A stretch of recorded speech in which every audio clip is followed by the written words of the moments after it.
Which couples in the world of Avatar have all the elements of a strong relationship? We're reviewing the healthiest to the most toxic. Who's spiritually bound and who's bound for endless turmoil? Let's start things off strong with the non-bending powerhouse, Sokka and Suki. Sokka was initially blinded by one-sided views on women. Who are you? Where are the men who ambushed us? There were no men. We ambushed you. He was eventually swayed by Suki's warrior skills, and that was just the beginning of Suki helping Sokka grow into a better person. I treated you like a girl when I should have treated you like a warrior. I am a warrior. But I'm a girl, too. They had a healthy balance of protecting each other. I'm busting you out. I'm so glad to see you, Sokka. I knew you'd come. While never underestimating their better half.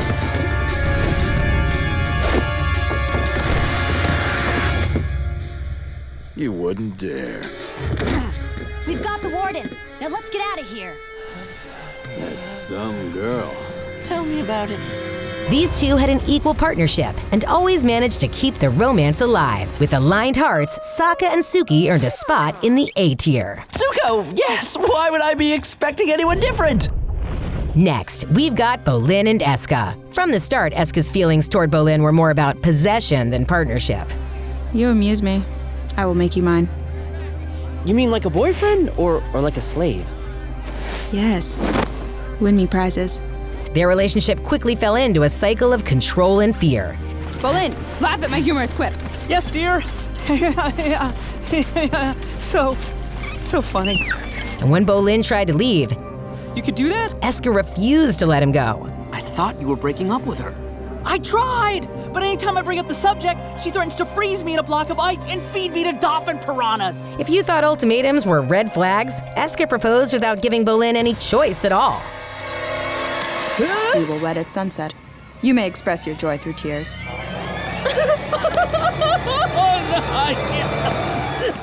In the end, Bolin had to literally run for his life just to break up with her.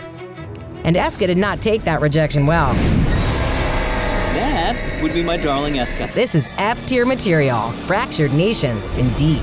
Now let's talk Zuko and Mai. Between Mai's negativity and Zuko's temper, it seemed like there were plenty of red flags to go around. But red worked for this Fire Nation couple.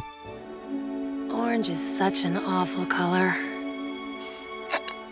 You're so beautiful when you hate the world. When vacationing on Ember Island, they faced their first fire, as Zuko's internal battles boiled over. Zuko, what is wrong with you? What's wrong with me? Your temper's out of control.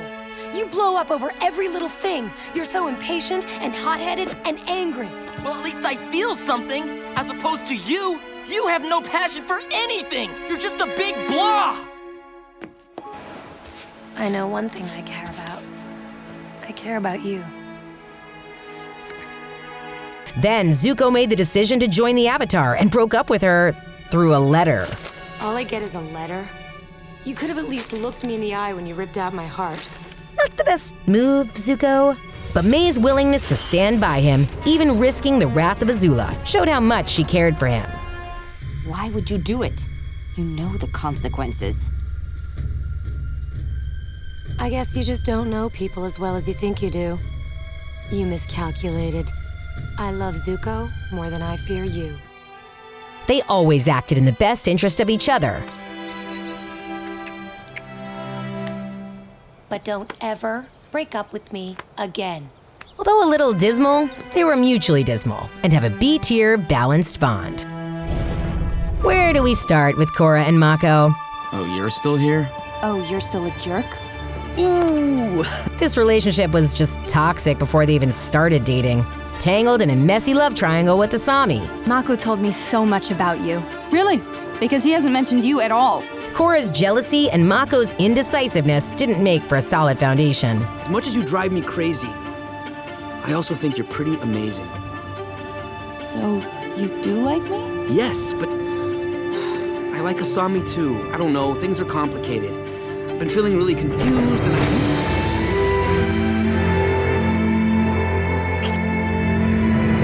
Even when they were together, their relationship was hot and cold. Mako chose his job over his girlfriend, and the betrayal led to a breakup. You betrayed me and my family! After losing her memory, Korra forgot the argument, and Mako played along? Was it a bad fight?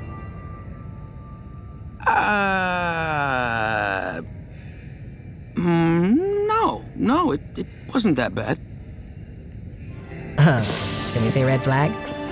When reality set in, they ended things for good. I think we both know that this, us, doesn't work.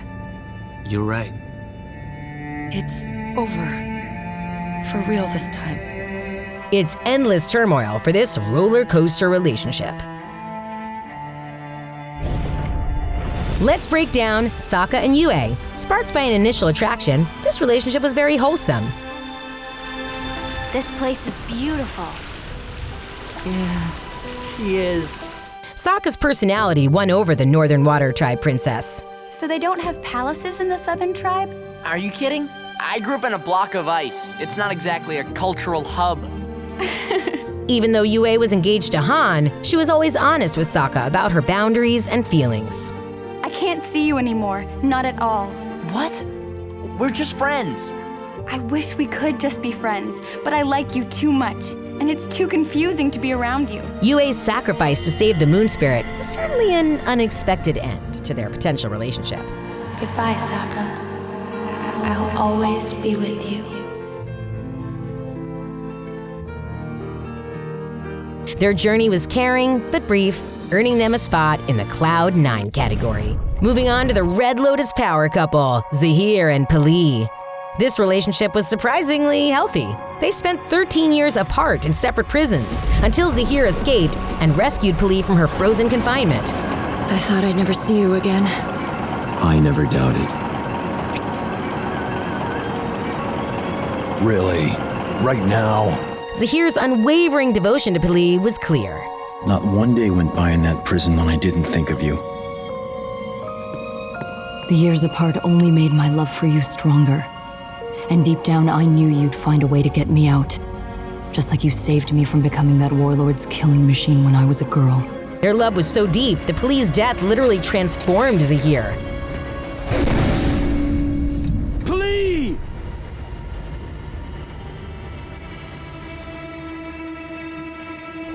Talk about the power of love. How'd you figure out how to do it? I found true freedom. I am no longer bound to this earth by worldly desires. I have entered the void. Despite their morally questionable goals, their love is undeniably A-tier. Absolutely aligned hearts. Next up is Varrick and Zhu Li. Their partnership began with a power imbalance. Zhu Li did everything for the inventor. Thank you, Julie. Your assistant's in there too? Zhu Li never leaves my side. You forgot the honey! Sorry, sir. There isn't any in here. No honey? Feeling increasingly underappreciated, Zhu Li faked betraying Varrick to go undercover and stop Kuvira. Guards, do that thing. No! Not the thing! Julie!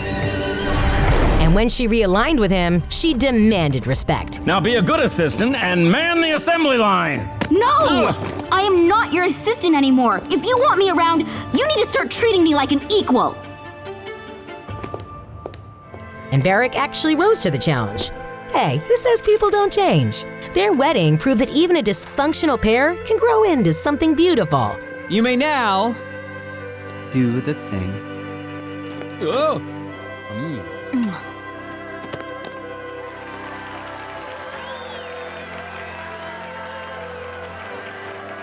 They're the definition of divided but hopeful. It's D tier for these two. You just make me so dang happy. Katara and Jet initially seemed like a solid match. There was a clear attraction and a fast but deep bond over their shared loss. Fire Nation killed my parents. I was only 8 years old. That day changed me forever. Sokka and I lost our mother to the Fire Nation. I'm so sorry, Katara. This romantic high started to plummet as Katara blindly trusted her crush over her family. You know what I think? You're jealous that he's a better warrior and a better leader. Katara, I'm not jealous of Jet. It's just that my instincts... Well, my instincts tell me we need to stay here a little longer and help Jet. And things quickly fell apart when Katara realized Jet had been deceiving her all along. I can't believe I trusted you. You lied to me. You're sick and I trusted you. Using romantic manipulation to risk the lives of innocent people is low, sending this couple to the lowest tier, fractured nations. Now on to Bolin and Opal. Opal is certainly different than Eska. Hey, maybe Bolin doesn't have a type. Maybe Opal is Bolin material. Things started off a little cringy. Hey, little lady. Wow, you're really blowing me away with your airbending.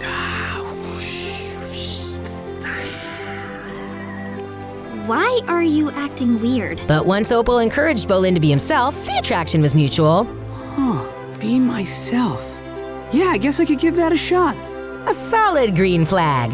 Their relationship went downhill, however, when Bolin got involved with Kuvira. I didn't listen to you, and I sided with Kuvira, and I helped her take over the Earth Kingdom and topple your home and get your mom captured and your brothers and your dad. Wow, that does sound really bad when I say it out loud like that. But Bolin owned up to his mistakes and proved his love by helping to rescue her family. Bolin was able to save Opal's family and his relationship.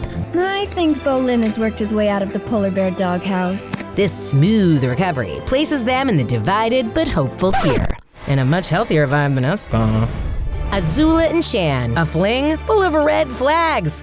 Azula started by hiding her royal identity, just to see how she'd be treated. You don't know who we are, do you? Don't you know who we are? We're Chan and Ranjan. Yeah. But fine, you're invited. Just so you know though, some of the most important teenagers in the Fire Nation are gonna be at this party, so try and act normal. We'll do our best. Azula and Chan got off to a super awkward start. That's a sharp outfit, Chan. Careful, you could puncture the hull of an Empire-class Fire Nation battleship, leaving thousands to drown at sea. Because it's so sharp. Thanks. Taking Ty Lee's flirting advice, Azula was able to share a romantic connection with Chan. Your arms look so strong. Yeah, I know. You're pretty. Together, you and I will be the strongest couple in the entire world.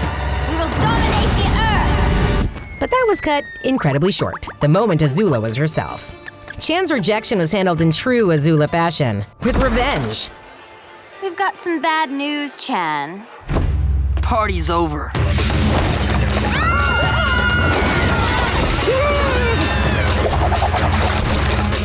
Another match in endless turmoil. Asami and Mako instantly hit it off during their romantic first meeting. So sorry, I didn't see you. How could you not see me? I mean, I was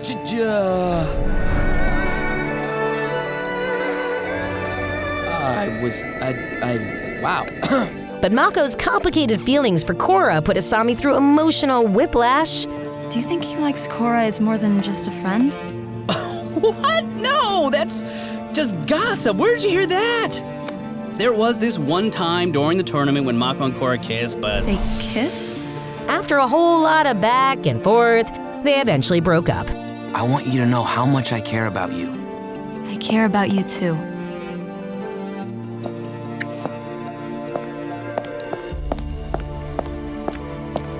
And even after their breakup, there was some serious unresolved tension. Throw in a memory-challenged Korra? Let's just say Mako and Asami were probably better off keeping things professional.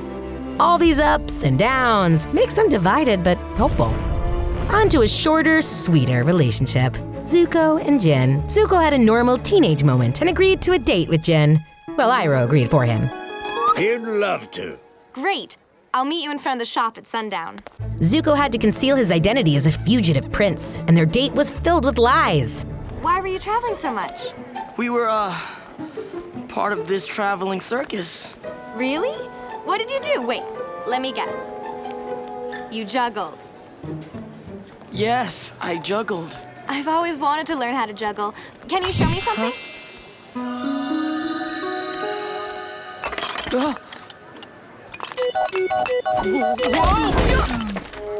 haven't practiced for a while. That's not a healthy start. The prince warmed up to Jin and even tried to impress her, risking firebending to make her happy.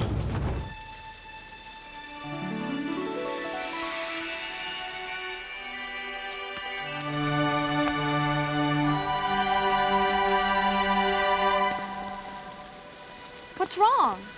It's complicated. Although Zuko ended things, it seemed like she made him happy too. How was your night, Prince Zuko? It was nice. Their brief bliss puts them in Cloud 9. Now let's move on to Tenzin and Pema. But watching my soulmate spend his life with the wrong woman became too painful. So I hung my chin out there and I confessed my love to Tenzin. And the rest is history.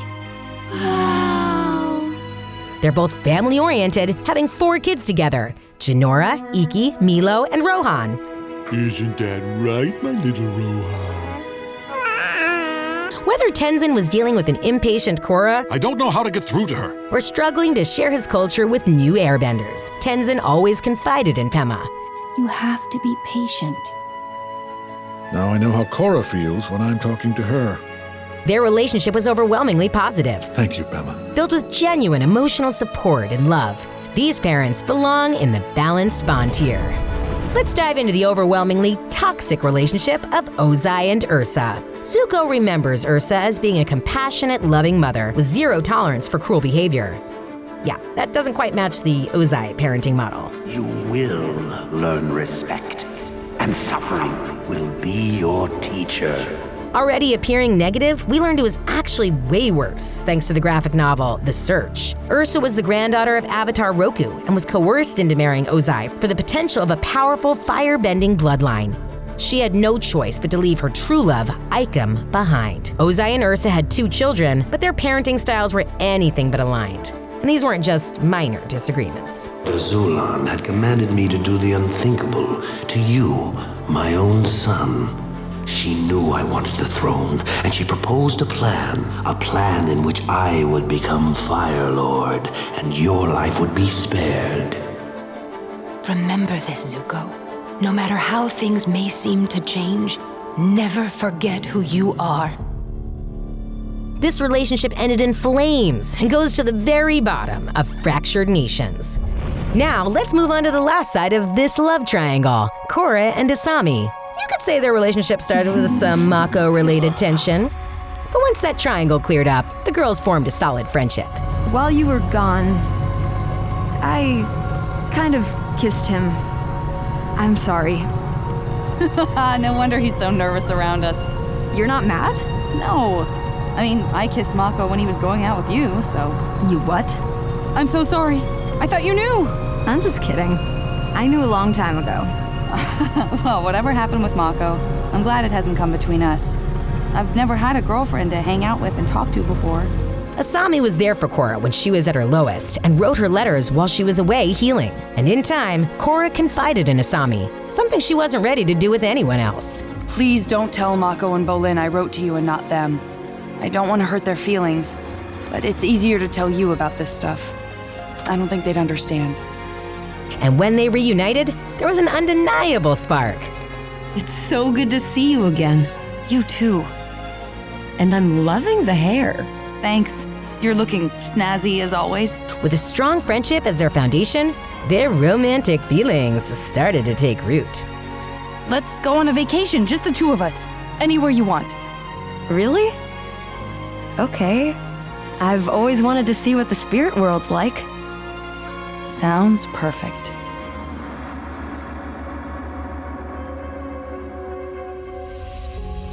After they took off to the spirit world together, their love story continued in the graphic novel Turf Wars, where they shared their first kiss and confessed to their love for each other. It's aligned hearts for this beautiful and trusting romance. And last but not least, Aang and Katara. Katara discovering Aang in the iceberg would eventually have world-changing ramifications. She became Aang's waterbending teacher, and the 2 displayed incredible bending chemistry. They fought as a team and comforted each other during times of great loss. I know it's meant to be this way. The world needs you now. You give people hope. And when romantic feelings started to develop, I've been wanting to say it for a long time. What is it, Aang? Katara, All right, who's ready to get going on a little men-only man trip? their love wasn't rushed, it built steadily. What if I don't come back? Aang, don't say that. Of course you'll. And even though they occasionally got the timing wrong, I'm saying I would rather kiss you than die. That's a compliment. their love for each other was lasting.